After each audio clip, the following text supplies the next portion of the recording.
Et bonjour à tous, c'est Mensonge. On se retrouve à nouveau donc pour un petit épisode de Banished. Donc épisode 16, on s'était quitté donc avec l'acquisition de plusieurs graines et un épisode qui avait joué un peu les prolongations pendant une année. On va tout simplement essayer d'avancer tranquillement vers donc certains tests, hein. Je vous avais dit que j'en ferais en direct sur les vidéos et aujourd'hui on avait dit qu'on passerait tout simplement le pâturage à donc le pâturage de bison à une seule personne. Le but, vous vous en doutez bien, c'est de savoir si la production de nourriture quand on a une seule personne qui s'occupe des bisons est suffisamment proche de ce qu'on a avec deux personnes. On a vu que la moyenne sur deux personnes c'était 12 cuirs et 480 viandes de bison, ce qui équivaut en fait tout simplement à 2 bisons tués par an. Et ben notre but c'est de savoir si on va continuer avec ce taux de 2 bisons tués par an euh, avec une seule personne. Donc bien sûr on ne va pas tester sur cette année puisqu'on voit que ici dès le début de l'année on a eu une sorte d'hécatombe de bisons. Alors c'est pas vraiment une hécatombe, c'est tout simplement il y a eu pas mal de naissances de bisons et ils ont fait déjà 720 viandes de bison et 18 cuirs en à peine 3 mois. Si l'expérience est bonne de ce côté, on réitérera l'expérience ici, tout simplement parce que le scénario est visiblement le même. Deux, euh, deux viandes de mouton, enfin deux moutons tués et ici trois. Donc la nourriture semble être sur des proportions de création assez similaires en termes de nombre de bêtes tuées. Et la production de laine ne devrait pas non plus, outre mesure, changer. Le but étant toujours en fait d'avoir un taux de récolte de nourriture suffisamment intéressant pour ne pas nous bloquer dans quelque chose où nous aurions trop de personnes affiliées à la nourriture qui doivent travailler donc pour produire ce dont on a besoin en termes de nourriture. Et du coup, eh ben on va partir de ce point de vue-là. On va essayer de rentabiliser au maximum chaque personne. Donc là, c'est trop bizarre, hein. Voilà, l'année dernière, il a produit des haricots à base de viande de bison.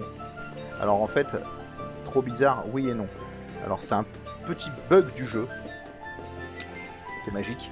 Je me suis rendu compte, en fait, vous avez vu que l'année dernière, ce boucher a eu des périodes où il n'avait plus de quoi travailler, il ne pouvait plus produire ses pièces de vente ou ses saucisses à base de viande de bison. Et donc en fait, il est tout simplement venu aider aux récoltes. Et étrangement, les 28 haricots qu'il a récoltés n'ont pas été comptabilisés que ici, ils ont aussi été comptabilisés ici. Alors pourquoi, je ne sais pas. Tout ce que je sais, c'est que ça arrive. D'ailleurs, c'est pour ça que des fois, vous voyez certains champs qui récoltent des choses dont ça n'a rien à voir en fait. C'est tout simplement un résultat de ce principe-là. Donc on voit qu'ici, hop, la laine, c'est fini, on n'en a plus, on repasse sur le cœur. On voit que là, pour le coup, on produit des quantités de vêtements assez impressionnantes. On voit aussi qu'au niveau quantité d'outils stockés, on est un peu moins bien qu'avant. Hein. Alors, je suis pas passé voir, hein, on a vu dans l'épisode précédent, en le regardant, je me suis rendu compte qu'il y avait eu des nomades qui sont passés, ils demandaient l'asile. Alors, comme je l'ai dit dans une des anciennes vidéos, on n'acceptera pas de nomades dans cette partie, c'est un aspect du jeu qui peut rapidement vous compliquer énormément la tâche, mais qui permet aussi on va dire, d'assouvir quelques succès, dans le sens où ça va vous permettre d'avoir des apports de personnes très importantes. Donc là, on a Fanis le Greengrocer qui nous propose, donc là quand on regarde, grosso modo, il va nous proposer de la nourriture. Et nous, ça ne nous intéresse pas pour l'instant. Donc, très important hein, ce système de commande spéciale. En général, mais moi le premier, on a tendance à l'oublier un peu trop souvent. Et du coup, il va se rappeler à nous quand ça va être la débandade totale. Donc là, Ça a l'air d'être pas mal, hein, puisque donc 960 c'est le double de ce qu'on avait fait l'année dernière. Donc ça semble être sur un bon ratio, c'est-à-dire que une personne seule va produire ses 500 de nourriture dans un pâturage.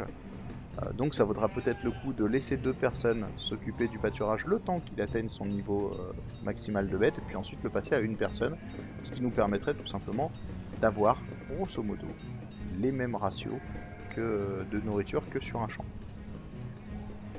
Vous avouerez que c'est plutôt pas mal pour quelque chose qui produit autre chose à côté.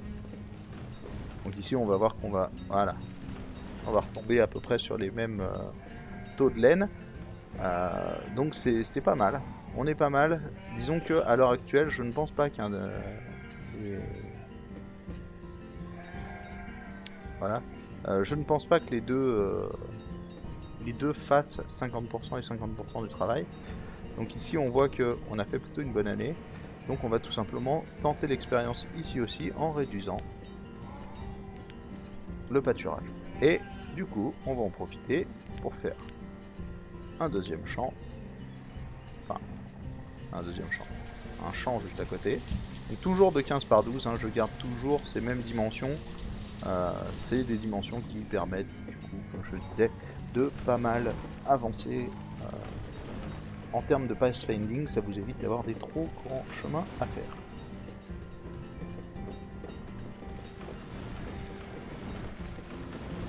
Le pathfinding peut s'analyser à la volée. C'est quand vous voyez des gens traverser les champs en diagonale totale alors qu'ils n'ont rien à y faire.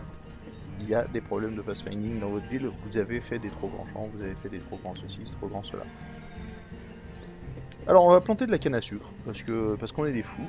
Alors on voit qu'on est à la fin du printemps, donc malheureusement on n'obtiendra pas tout ce qu'on veut, je pense. Donc on va baisser, hein, bien sûr. Donc on voit que malheureusement on s'attendait à ce qu'il y ait deux personnes qui viennent travailler ici. Alors c'est le cas, mais du coup ça veut dire qu'on a récupéré, voilà, une personne à un endroit où on n'aurait pas dû. C'est tout simplement parce qu'au moment où on a effectué la création, on a donc quelqu'un qui est mort. Et du coup, bah, un des travailleurs est venu le remplacer. Mais bon, c'est pas bien grave, on finira par s'en occuper autrement. Voilà, donc on voit que dans des bonnes conditions, le taux de création de tout ce système est quand même assez important. Enfin, le taux de création des bouchers est quand même assez important. Donc, bah voilà, les nomades. Donc, il y a 3 nomades demandant asile dans votre cité. Voulez-vous leur permettre de devenir citoyens de Newton? Alors, on peut accepter, on peut refuser. Là, en l'occurrence, ça nous coûterait pas grand-chose d'accepter puisque 3 bouches à nourrir en plus, c'est pas énorme. Bon, d'ailleurs, on va accepter. Vous allez voir que ça va augmenter directement en fait. Capacité, donc voilà, on est passé à 10 enfants, 5 étudiants, 8 adultes. Le problème c'est que oui, il va nous falloir une maison en plus pour accueillir cette nouvelle famille. Donc on va la construire, hein, on n'est pas des bêtes.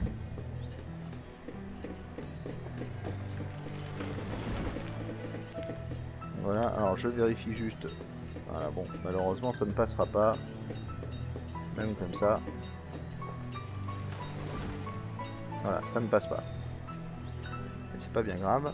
Alors, ici, hop, on a un travailleur qui va venir ici, qui va construire sa propre maison.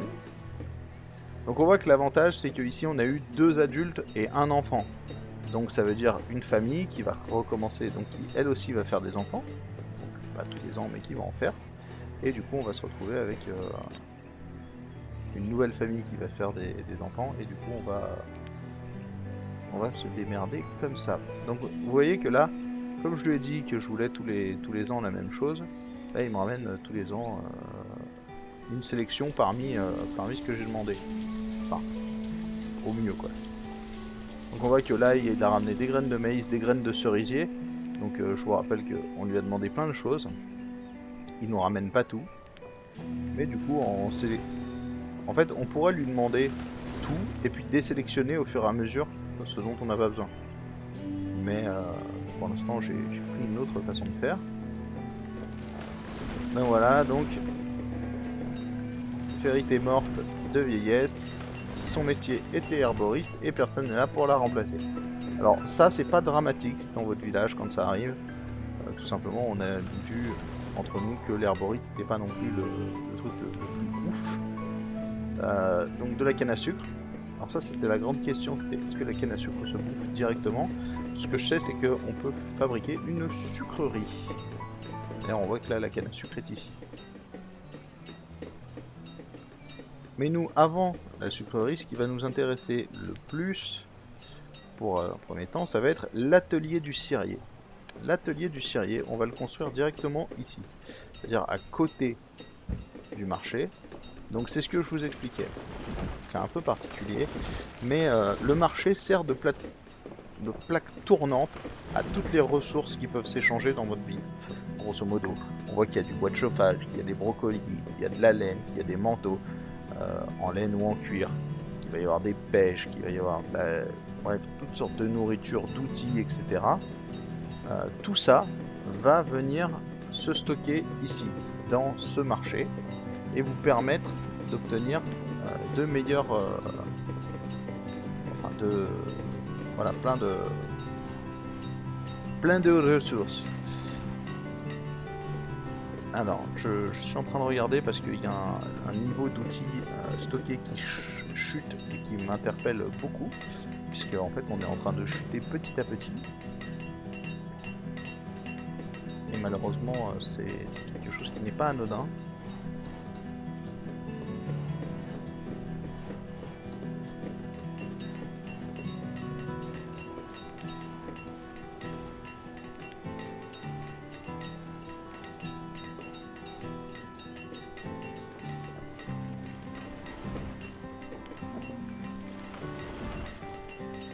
Je viens de comprendre pourquoi d'ailleurs.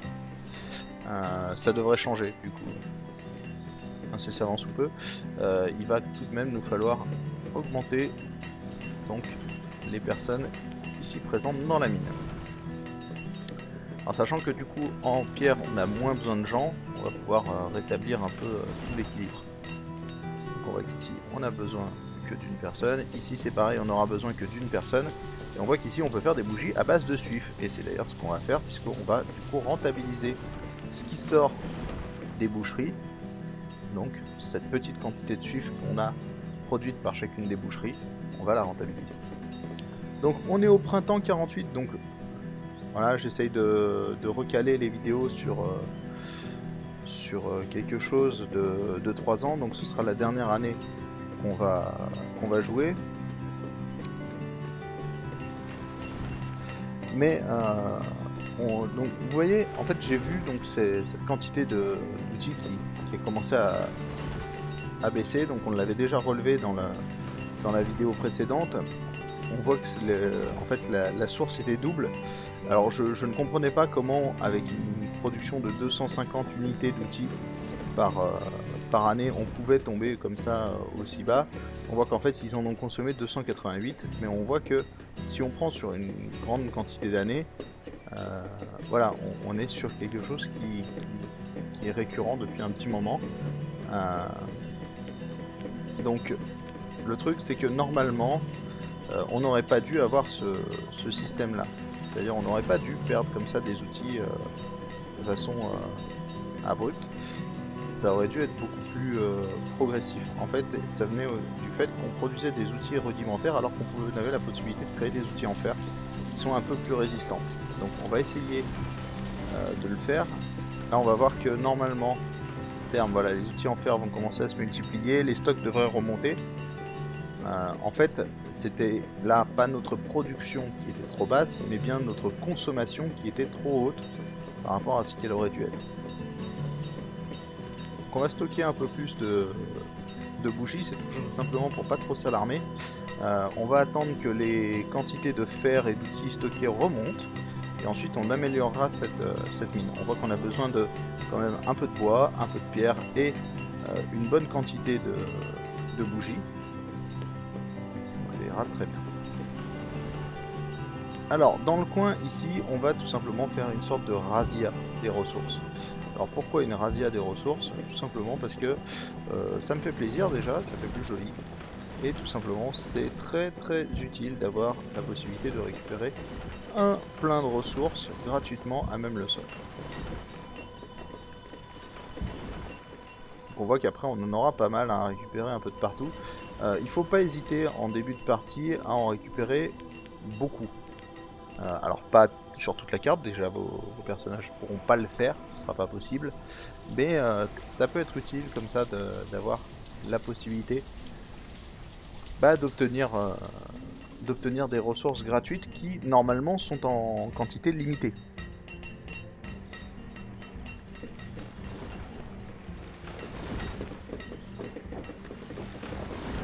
Donc on voit hein, ici canne à sucre. Alors la canne à sucre, pour savoir si ça se consomme, vous regardez en fait dans les maisons, s'ils en ont pris.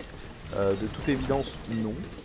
C'est-à-dire que ça ne doit pas être compté comme une denrée consommable, on va dire de base.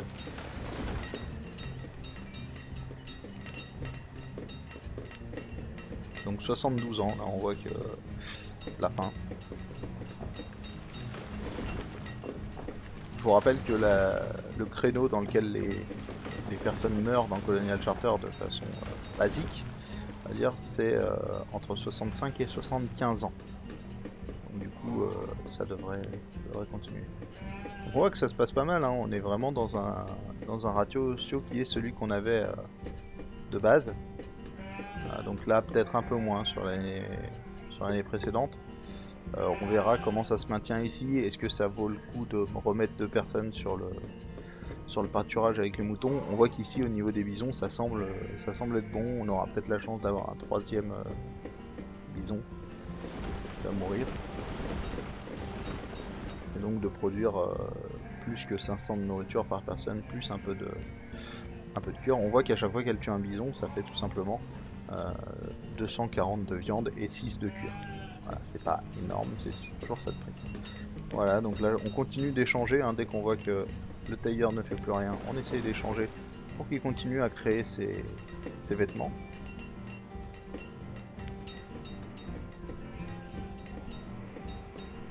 La canne à sucre semble se stocker un maximum, ce qui va commencer à poser des problèmes je pense.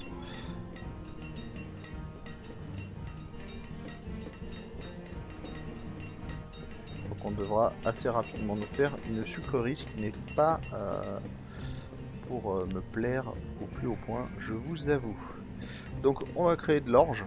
Donc l'orge c'est quelque chose qui est pas mal parce que ça va nous permettre de mettre au point une deuxième source de revenus, on va dire.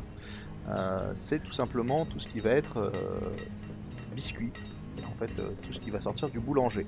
Donc en fait, pour ça, ça va tout simplement aller puiser dans les réserves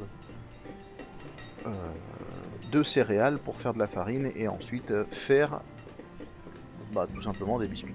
Alors, on est au début de l'année 49.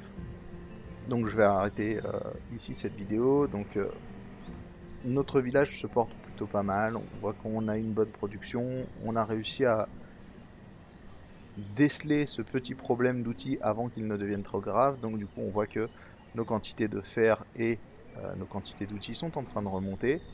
D'ailleurs on pourra repiocher sur quelques personnes ici pour venir s'occuper des choses, on va dire, plus courantes de la ville. Notamment peut-être en remettre un ou deux ici, même si c'est pas vraiment nécessaire puisqu'on ne construit pas des tonnes de bâtiments à la chaîne. Du coup on n'a pas des quantités de pierres consommées qui soient astronomiques, mais on en aura puisque on va passer petit à petit donc ici les maisons en pierre et ça consomme pas mal de pierre. Donc on voit qu'au niveau de la production, et ben cette année on est pas mal du tout.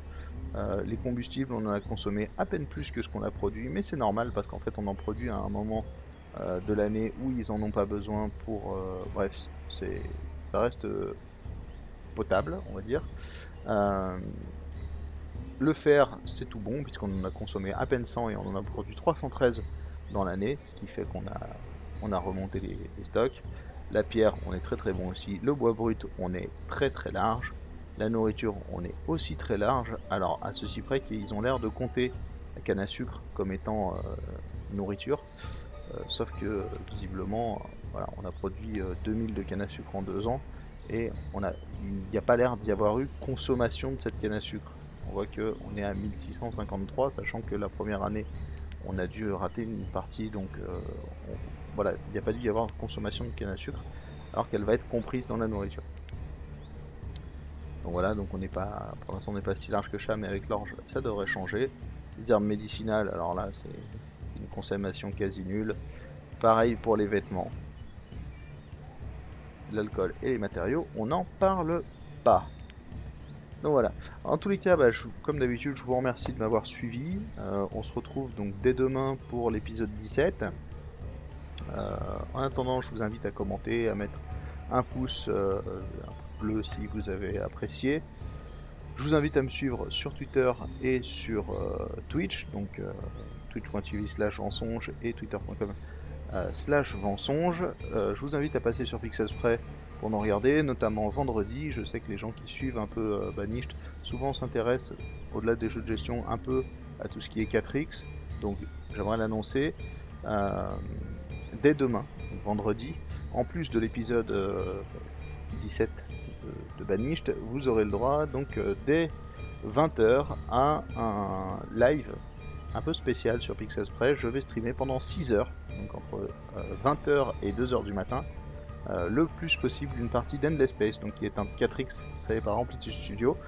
Et je vous invite à me rejoindre donc, pour qu'on passe une soirée tous ensemble à essayer de conquérir une galaxie. Voilà, en attendant, je vous souhaite de passer de très bonnes soirées. On se retrouve très bientôt. Allez, ciao ciao.